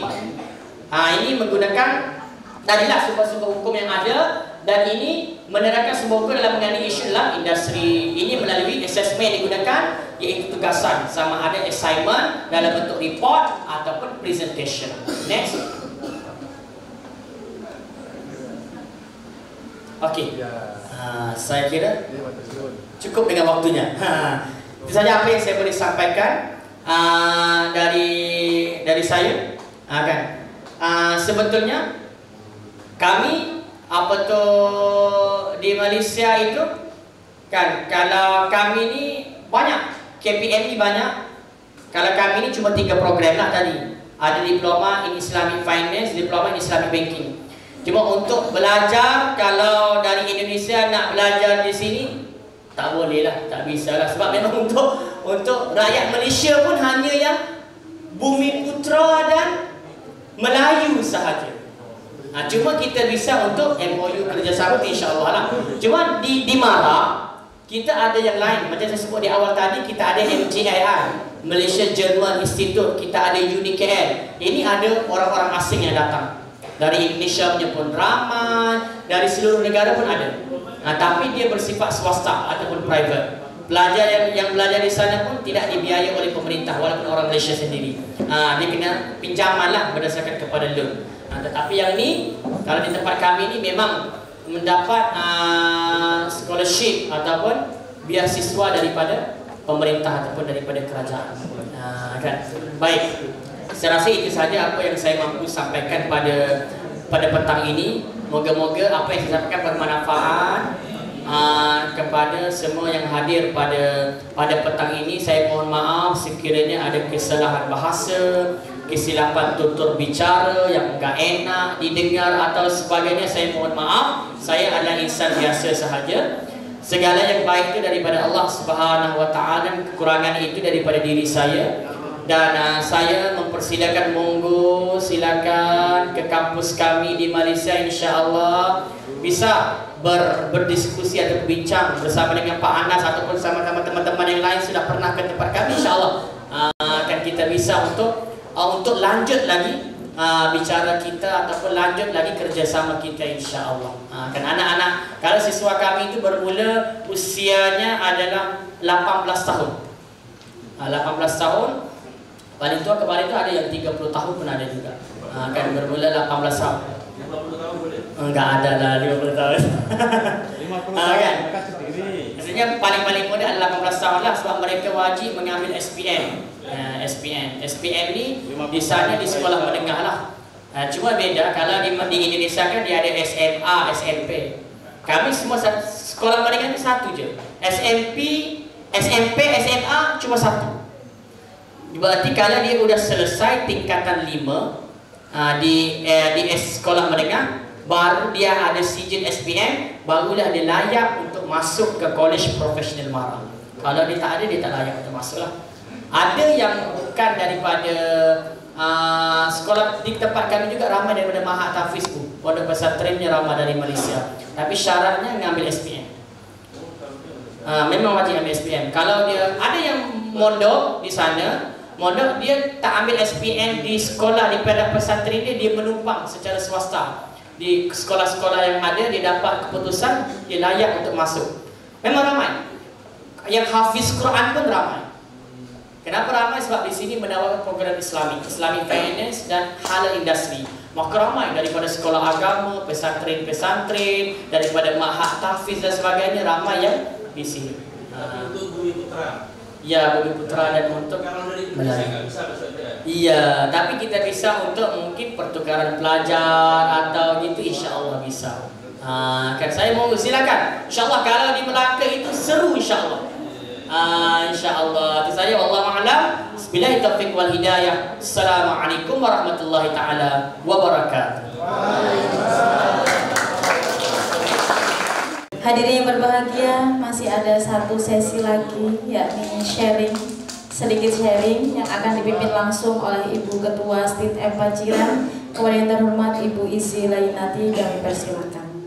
Terima kasih Ibu Hima selaku wakil ketua. Yang pertama saya mengenalkan dulu, tadi belum sempat mengenalkan. Jadi kami Sekolah Tinggi Ilmu Tarbiyah Muhammadiyah Paciran itu tersusun dari ketua, yaitu saya sendiri.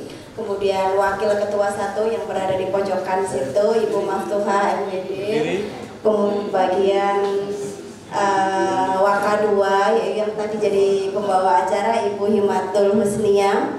Kemudian dari bagian kemahasiswaan wakil ketua 3 Pak Suntari MPDI yang mengatur kemahasiswaan. Kemudian kami dinaungi oleh Badan Harian Sekolah Tinggi Ilmu Tarbiyah Muhammadiyah, Pak Hasan Rosidi yang ada di depan, ketuanya BPH beliau. Kemudian Pak Agusto HMPD yang MSI yang ada di sebelah sana.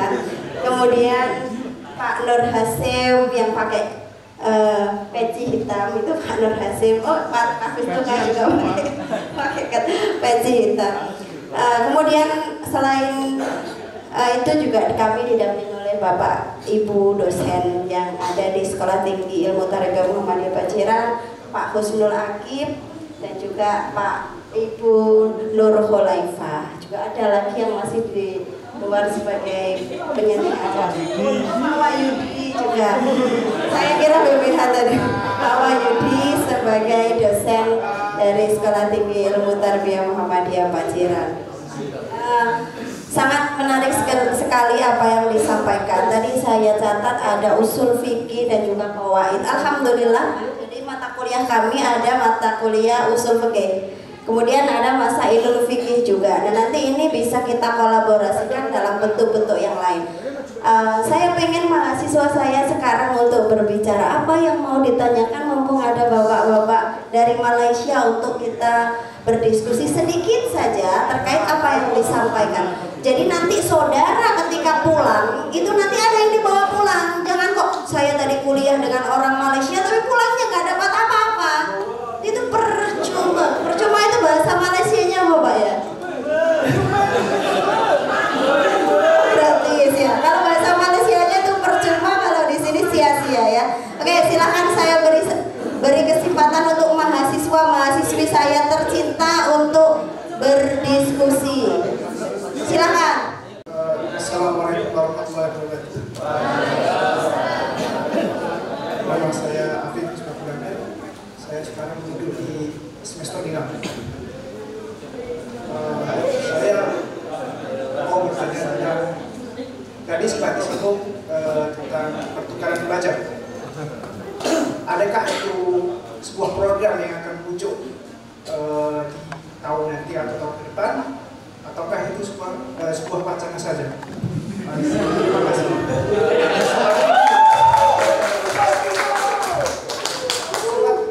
Bila kita bicara tentang sebuah edukasi atau pendidikan, culture budaya itu kan perlu, ya kan? Budaya sini sama dengan budaya mana berbeda. Sebab saya 9 bulan Pak berada di Selangor, Malaysia. Kami pernah sempat belajar di sana, cuma tidak formal. Apa? Waktu itu saya lulus SMA, nah sempat sambung belajar di Malaysia. Sampai Malaysia saya tak tahu saya bagaimana. Ya, mahal pula itu ya.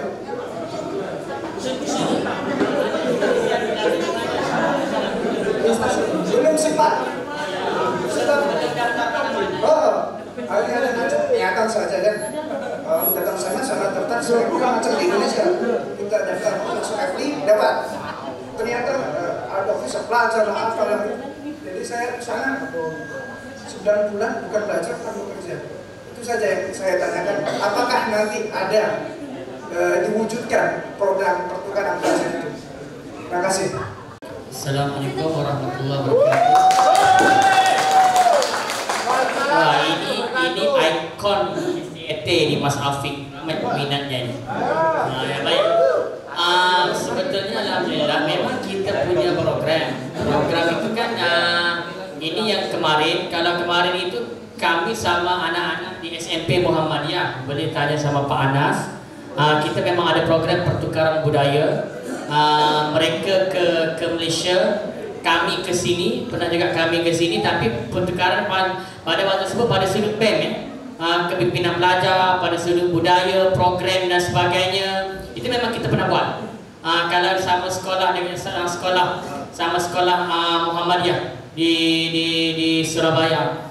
Dan kemarin itu yang waktu kami kunjungan itu hanya kunjungan sajalah daripada Raja Haji, SMA Sekolah Tinggi Ilmu Raja Haji. Juga ditandai MOU. Memang ditandai MOU, cuma lanjut itu belum dibincangkan lagi.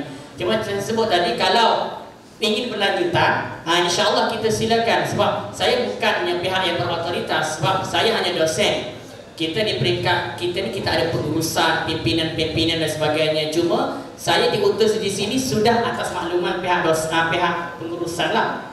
So kita welcome, kita persilakan, bukan jemput, kita persilakan. Kan? Sebab kalau Indonesia itu jemput, kami kena datang, kena bawa itu jemput kan. Sebab kemarin itu waktu saya di Muhammadiyah itu paham dia kata minta dijemput.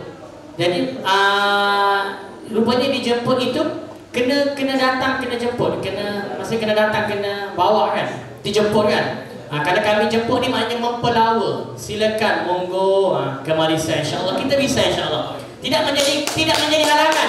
Kalaulah dengan sekolah Muhammadiyah pun boleh, masa dengan ST-nya tak boleh? Kan kalaulah kami adalah pendidikan tinggi. Kami bisa MOU sama sekolah menengah pertama Muhammadiyah, takkanlah dengan sekolah tinggi kami tak bisa untuk MOU. Itu yang jawab ya? Siap OTW. Siap. Oke, sebenarnya untuk pertukaran mahasiswa sudah ada, kita sudah merencanakan. Nanti kita tinggal plotkan saja untuk selanjutnya. Tapi mungkin saudara sudah tidak masih semester berapa Mas Afif? 5. Oh 5, insya Allah nanti kita coba untuk bisa kita bertukar pelajar ke Malaysia. Itu dia Pak BPH, Pripon. Oke,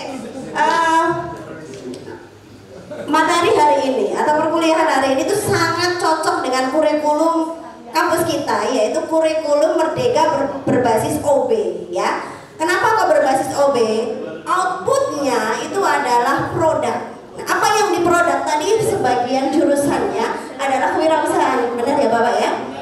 Jadi nanti kita bisa kolaborasikan produk yang saudara buat, kemudian kita tentukan halal haramnya karena saudara adalah PAI. Nanti kemudian kita lanjutkan ke bidang-bidang selanjutnya. Insya Allah sudah kami siapkan surat kerjasama antara STIP Muhammadiyah Paciran dengan College Profesional Mara Bandar Malaka untuk kolaborasi yang selanjutnya. Selanjutnya saya pengen satu lagi mahasiswa saya yang tercinta dari yang mahasiswi. Satu lagi habis itu kita selesai.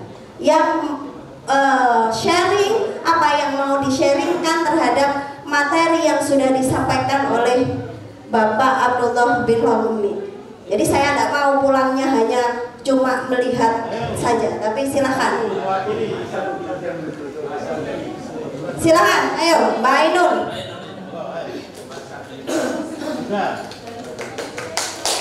Mas itu Mbak Ainun semester 5 diborong semester 5 semuanya ya.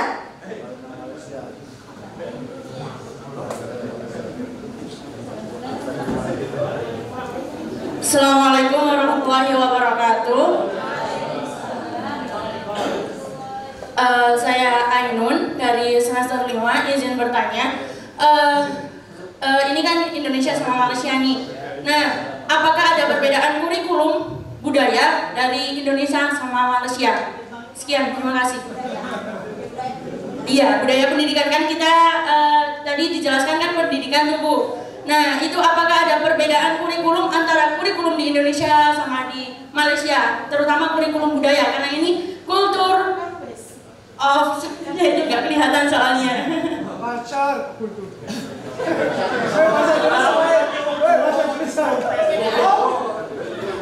Oke, terima kasih Ainun. Monggo Pak Abdul dijawab untuk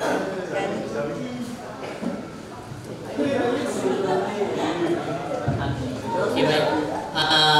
Terima kasih kepada Mbak Ainun.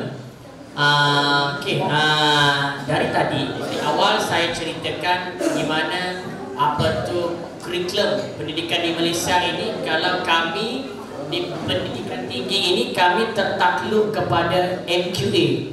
MQA ini adalah Malaysia Qualification Accreditation, Majlis Akreditasi. Ada kan MQA. MQA ini dia ada syarat-syarat yang perlu dipatuhi. Daripada itulah tadi terbinanya PEO, PLO dan sebagainya. Saya tidak tahu di Indonesia-nya. Cuma saya difahamkan tadi ada kan? Ada kan? Kalau di Indonesia itu ada BAN PT sama Lamdik. Jadi bagian untuk pengakreditasian perguruan tinggi baik itu sekolah tinggi maupun sekolah madrasah. Iya. Cuma kalau kami ini yang bedanya mungkin kami ini bukan di bawah Kementerian Pendidikan Malaysia. Kami di bawah Kementerian Kemajuan Desa dan Wilayah. Ini beda kami dengan sekolah lain, mungkin sekolah-sekolah di Indonesia. Agar sekolah Indonesia ini mungkin di bawah Kementerian Pendidikan Indonesia. Cuma ada yang biaya penuh di bawah pemerintah ataupun tidak. Tapi di Malaysia kami ini di bawah Kementerian Kemajuan Desa dan Wilayah. Tak banyak. Kita ada bahagian pendidikan menengah, kita ada bahagian pendidikan tinggi, dan ada bahagian-bahagian lain lah. Contoh, saya ambil contoh.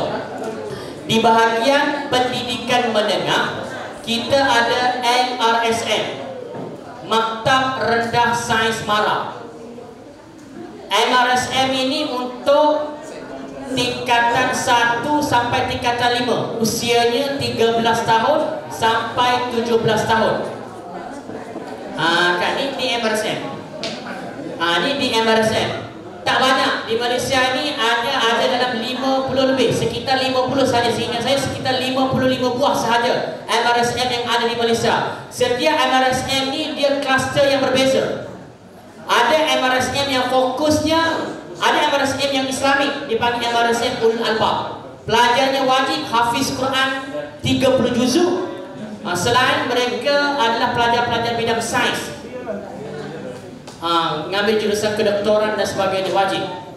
Kan ada yang MRSM teknikal, ada yang MRSM English program, semacam-macam MRSM ada. Ini beda kami. Kami ini bukan di bawah Kementerian Pendidikan, kami di bawah Kementerian Kebudayaan Desa dan Wilayah. Itu bahagian pendidikan menengah. Macam untuk pendidikan tinggi, kami di bawah bahagian pendidikan tinggi MARA. Bahagian pendidikan tinggi MARA, dia ada 2 kolej yang bernaung.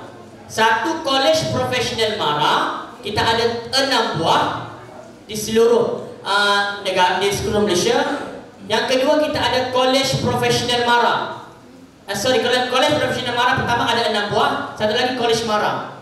Kolej MARA ini untuk pelajar-pelajar yang talented, yang selected, yang mengikuti program A-level, nak pergi ke overseas, ke luar negara.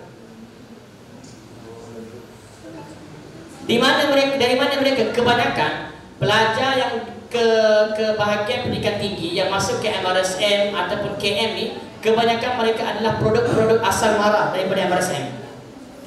Kalau yang cemerlang di MRSM ataupun cemerlang ketika sekolah SMP ataupun SMA, mereka terus boleh direct masuk ke kolej MARA. Kolej MARA ni mereka belajar setahun untuk buat persediaan keluar negara. Sama ada ke Jepang, ke United Kingdom, dia direct akan pergi ke luar negara. Macam kami, kolej profesional MARA ni belum direct ke luar negara. Kalau dia cemerlang dengan nilai mata 3.9, barulah mereka ditawarkan ke luar negara. Nanti bisa lihat di mana. Cuma kami ni bukan di bawah Kementerian Pendidikan, kami di bawah Kementerian Pendidikan.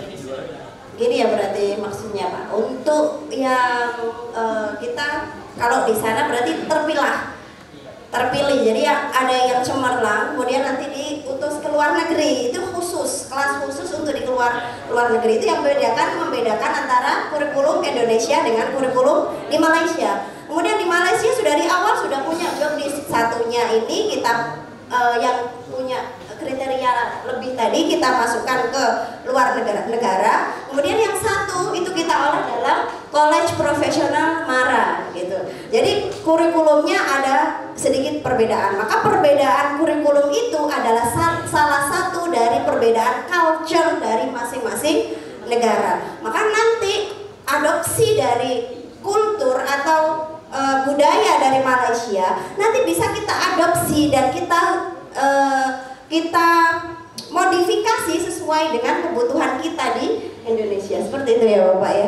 Jadi insya Allah ini sangat bermanfaat sekali diskusi ini. Sebenarnya masih banyak mahasiswa itu banyak yang bertanya-tanya, matanya itu ada tanda tanyanya semuanya ya. Tapi karena waktu juga yang memisahkan kita, maka kita tutup acara diskusi hari ini. Semoga menjadi manfaat dan akan berlanjut ke kolaborasi selanjutnya. Silakan Bu Hima, saya kembalikan lagi ke pembawa acara.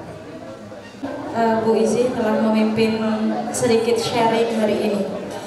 Hadirin yang berbahagia, acara selanjutnya yakni penandatanganan MOU dari Sekolah Tinggi Ilmu Tarbiyah Muhammadiyah Paciran dengan Kolej Profesional MARA Bandar Melaka, Malaysia, sekaligus penyerahan kenang-kenangan dari Sekolah Tinggi Ilmu Tarbiyah Muhammadiyah Paciran.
Alhamdulillahirabbil alamin. Hamdan syakirin, hamdan na'imin, hamdan yuwafi ni'amahu wa yukafi mazidah. Ya Rabbana lakal hamdu kama yanbaghi li jalali wajhikal karim wa 'azimi sultanik. Allahumma shalli ala Muhammad wa ala alihi wa ashabihi wa man tabi'ahum bi ihsanin ila yaumil qiyamah. Rabbana zalamna anfusana wa illam taghfir lana wa tarhamna lanakunanna minal khasirin. Rabbana faghfir lana dhunubana wa kaffir 'anna sayyi'atina wa tawaffana ma'al abrar. Rabbana hab lana min azwajina wa dhurriyyatina qurrata a'yun waj'alna lil muttaqina imama. Allahumma aslih lana dinana alladhi huwa ismatu amrina wa aslih lana dunyana allati fiha ma'ashuna wa aslih lana akhiratana allati ilayha ma'aduna. واجعل الحياة زيادة لنا في كل خير واجعل الموت راحة لنا من كل شر. الله ربنا آتنا في الدنيا حسنة وفي الآخرة حسنة وقنا عذاب النار. سبحان ربك رب العزة عما يصفون وسلام على المرسلين والحمد لله رب العالمين. السلام عليكم ورحمة الله وبركاته. Terakhir yakni penutup, marilah kita tutup acara hari ini dengan hamdalah. Alhamdulillahirabbil alamin. Sekali lagi terima kasih Pak Abdullah dan juga bapak-bapak dari Malaysia. Semoga acara ini bermanfaat untuk kita semuanya. Nun wal qalami wa ma yaskurun. Wassalamualaikum warahmatullahi wabarakatuh.